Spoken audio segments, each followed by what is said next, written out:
Gold, trusted gold buyers. మీరు తాకట్టు పెట్టిన బంగారాన్ని విడిపించి ఈ రోజు ఉన్న మార్కెట్ ధరకు కొనబడను.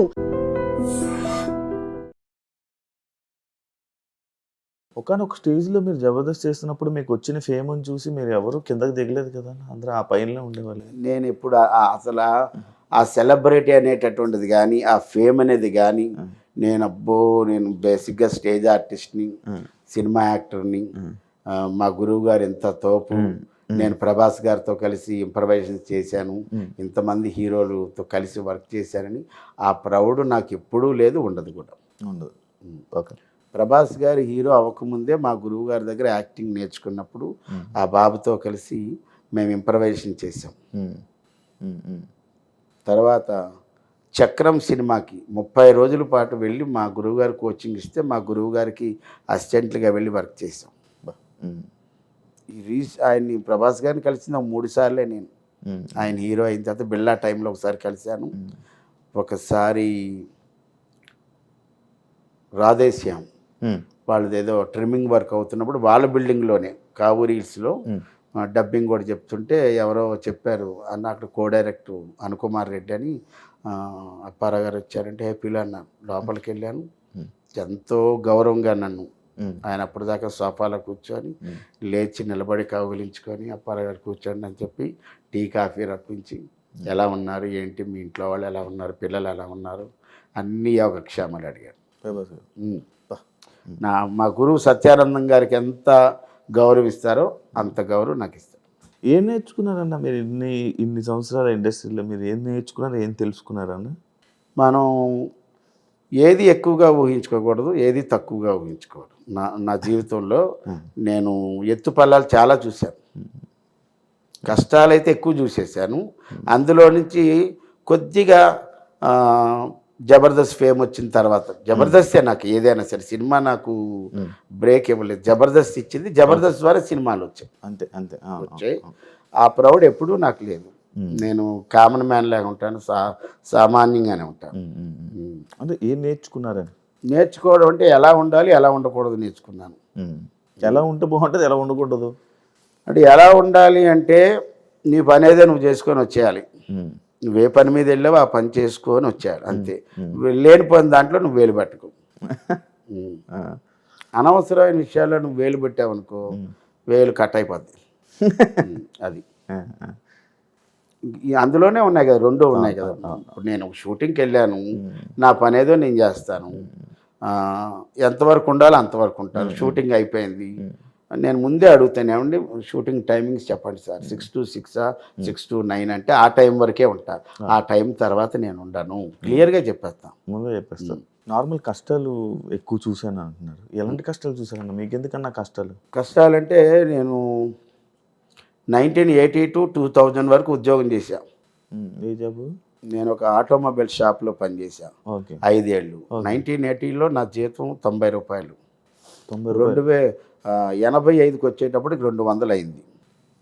85లో ఒక ఆటోమొబైల్ కంపెనీ, ఆ కంపెనీ నుంచి మా షాప్కి బోల్ట్లు నట్లు కొనడానికి ఒక ఆయన వచ్చాడు, పెద్ద ఆయన, తరిగొప్పల శ్రీనివాసరావు గారని. ఆయన ఆ కంపెనీలో సీనియర్ క్లర్క్. ఆయన అన్నాడు, మా కంపెనీలో జాబ్ చేస్తావా, 350 ఇస్తారన్నాడు. అప్పుడు ఈ ఓనర్ని అడిగాను, సార్ 5 ఏళ్ళు చేశానుగా, ఇప్పటికి 200 అయింది, 85వ సంవత్సరం, 5 ఏళ్ళకి మీరు 250 ఇవ్వండి, ఇంకా అక్కడికి వెళ్ళి మళ్ళీ కొత్తగా ఉంటుంది అంటే, ఆయన వారం రోజుల తర్వాత లేదంటే ఇంకా ఆయనకి చెప్పాను, సార్ మీ దగ్గరికి వస్తానని. వెంటనే జంప్ 350. అప్పుడు కూడా అక్కడ నేను ఆఫీస్ బాయ్. అప్పటికి నా మెట్రికులేషన్ అయిపోయింది.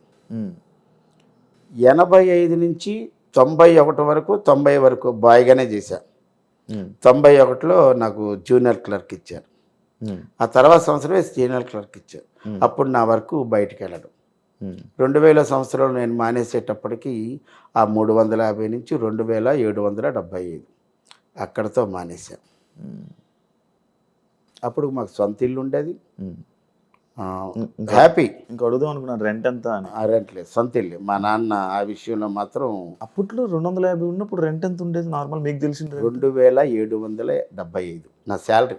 మీ శాలరీ కాదు, అంటే మీకు 250 వచ్చేది కదా జీతం, అప్పుడు శాలరీ 2700 శాలరీ వచ్చేది కదా. అప్పుడు రెంట్ ఎంత ఉండేది ఇల్లు రెంట్లు? అప్పుడు అంతా కలిపి ఒక 500, 300 ఆ రేంజ్లో ఇల్లు రెంట్లు ఆ రోజు. ఇలా ఉండొచ్చు కదా ఇప్పుడు. మేము ఫస్ట్ మాకు ఒక హోటల్ ఉండేది మా నాన్నగారికి. ఆ హోటల్ ఉన్నప్పుడు వేరే చోట, ఇప్పుడు ఏదైతే మా సొంత ఇల్లు ఉందో అక్కడ ఒక 5-6 అడుగులు ద్వారం, అలా 4 ఇల్లులు కడితే అప్పుడు ఆ ఇంటికి 25 రూపాయలు అద్దె. ఒకే రూమ్ ఉంటుంది, అది అక్కడే వండుకోవాలి, అక్కడే ముందు రూమ్లో పడుకోవాలి, అంతే. అలాగ ఉండేది అన్నమాట. కానీ అప్పటి నుంచి ఇప్పుడు చాలా లైఫ్ మారిపోయి అన్ని చూసారు కదా. అన్నీ చూసాం కదా, ఇప్పుడు అన్నీ చూసారు కదా. ఇప్పుడు రెంట్ ₹1,00,000 వచ్చిందాక చూసారు. ₹1,00,000 20 నుంచి స్టార్ట్ అయిపోయింది జీతాలు. అక్కడ 2000లో నాకు ఈ సినిమా అవకాశం రావడం, దాని తర్వాత నేను మానేయటం, ఇంకా అక్కడి నుంచి ఇక్కడ రావడం. 2000 నుంచి 2013 దాకా ఇబ్బందులు పడ్డా. ఇబ్బందులు అంటే నెలకి 10,000 కూడా వచ్చేది కాదు. కాకపోతే నాకు ఆ టైంలో బొమ్మలాటి సారిక గారని ఒక లేడీ ఆర్టిస్టు, సీనియర్ ఆర్టిస్టు, ఆవిడ మా గురువు గారి దగ్గర సీనియర్ మోస్ట్ స్టేజ్ యాక్ట్రెస్. బొమ్మలాట అనే నాటకంలో బంగారక్క అనే క్యారెక్టర్, ఆ నాటకం పేరు ఆవిడ ఇంటి పేరు అయిపోయింది, బొమ్మలాట సారి. వాళ్ళు 5 ఏళ్ల పాటు వాళ్ళ దగ్గర నేనున్నా, ₹1 ఇవ్వకుండా. వాళ్ళు నాకు సపోర్ట్గా, నేను వాళ్ళకి అండగా ఉన్నాను, అంతే. మీకు లక్ ఏంటి? సపోర్టు అండ వాళ్ళే. వాళ్ళ దగ్గర ఉండడమే. మనం ₹1 అద్దిచ్చేది లేదు మనం. వాళ్ళంటే ఇద్దరు అక్క చెల్లెలు కాబట్టి వాళ్ళు వైజాగ్, మేము వైజాగే. వైజాగ్ సారిక గారు అంటే సత్యానందం గారు టీంలో చాలా సీనియర్ మోస్ట్ యాక్టర్. ఇంకా చెప్పాలంటే 1991లో పవర్ స్టార్ పవన్ కళ్యాణ్ గారు, ప్రస్తుత డిప్యూటీ సీఎం పవన్ కళ్యాణ్ గారు యాక్టింగ్ నేర్చుకున్న తొలి రోజుల్లో మా గురువు గారి దగ్గర, ఇందాక నేను చెప్పాను ఇది ఇంప్రవైజేషన్స్ అవి చేసేవాళ్ళం ప్రభాస్ గారు వాళ్ళతో. అలాగ పవన్ కళ్యాణ్ గారితో ఆయన అక్కడ నేర్చుకున్నప్పుడు అప్పుడు మేము లేము, ఈ సారిక గారు వర్క్ చేశారు. మీకు లక్ ఏంటి అసలు? నార్మల్గా సక్సెస్కి లక్ ఏంటంటే నా ఓపిక. నేను ఓపిక పట్టా.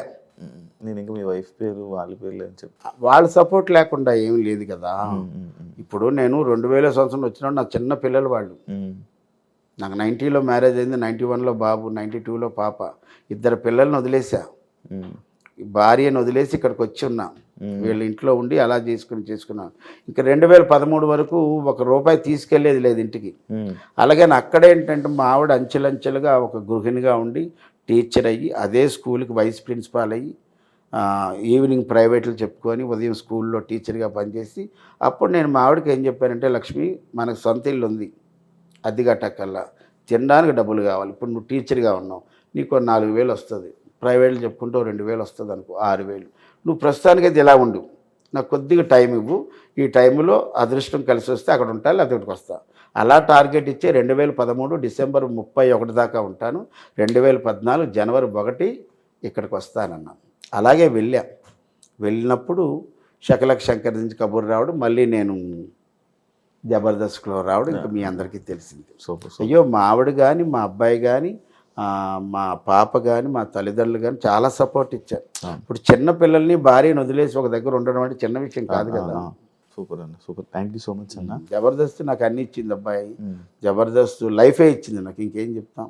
కానీ జబర్దస్త్ నుంచి వాళ్ళు ఎన్నన్నా, వాళ్ళు వెళ్ళిపోండి అన్నా, ఛాన్సులు తీసేసినా ఎవరు జబర్దస్త్ తిట్టాలని అనుకోరు కదా మీ ఆర్టిస్టులు. అన్నం పెట్టారు, ఇప్పుడు షో బాగోలేదని మేము బాధపడతాం కదా. అయ్యో ఇంత పెద్ద రేటింగ్ ఉన్న షో రేటింగ్ పడిపోయిందంటే మాకు బాధ అనిపిస్తుంది.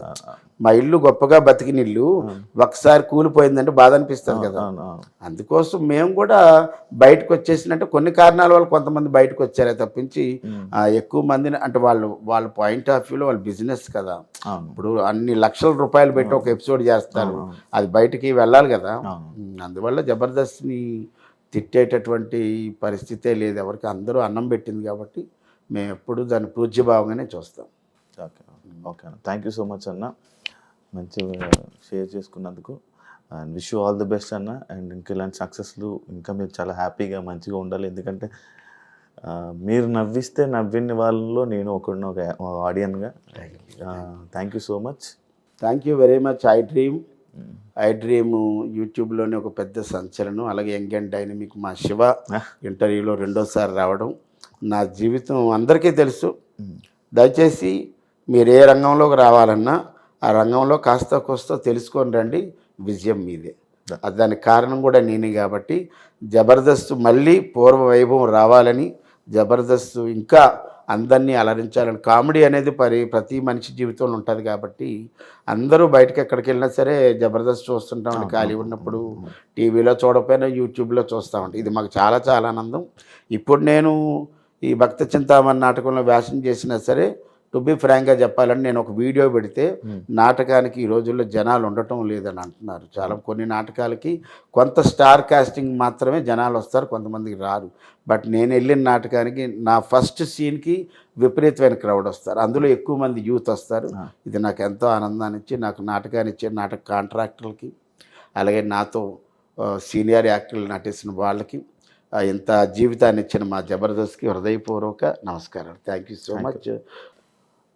వెన్ యువర్ ఫేస్ ఈ smile the victory will you behind. ఎవరి ముఖంలోనైతే చిరునవ్వు ఉంటుందో విజయం వారి వెనకాలే ఉంటుంది. కాబట్టి keep smile always.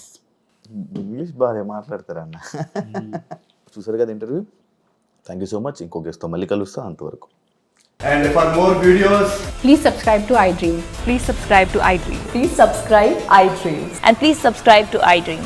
For more videos, subscribe to iDream. please like, share and subscribe to the channel. Congratulations, iDream. Subscribe to iDream. Subscribe to iDream. So subscribe to iDream Media. iDream ki iDream team andarki huge congratulations. Please subscribe iDream Media. Please subscribe to iDream. Subscribe iDream. Please subscribe to iDream. iDream అంటే నా కళల ఛానల్ను subscribe చేసుకున్న నోరు తిరుగుతలేదు, మీరైతే గంట గుర్తు కొట్టండి. For more such videos, please subscribe to iDream. Subscribe to iDream. Please subscribe to iDream. Please subscribe iDream Media. Please do subscribe to iDream. Please subscribe to iDream Media. For best entertainment and information, please subscribe iDream. And don't forget to subscribe to iDream.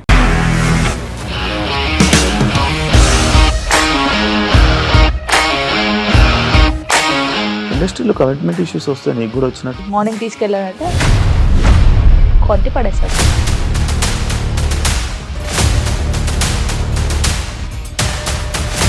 ఒక్కళ్ళు కూడా చూడలేదు ఈ cinema అని చెప్పడానికి కూడా చాలా ధైర్యం కావాలి. అది నిజం కదా, దాంట్లో ధైర్యం ఏంటి? ఇది నెక్స్ట్ డే ప్లేట్ మార్చేస్తే తప్పు కదా. As of now, we are comfortable this అని నేను అనుకుంటున్నాను. రష్మిక గారిది మీది ఒకే ఊరంట కదా. నీకు కోపం వచ్చిందంటే బాగా తిట్టేత్తరా? తిట్టేద్దామండి. నిజంగా గేమ్ ని ఎలా చేంజ్ చేయగలిగారు? ఏపీఎస్ఎఫ్సి వాళ్ళకి 6 నెలల్లో నేను 6 లక్షలు కట్టా. బిజినెస్ చేయాలనుకుంటే it is as difficult as riding a tiger.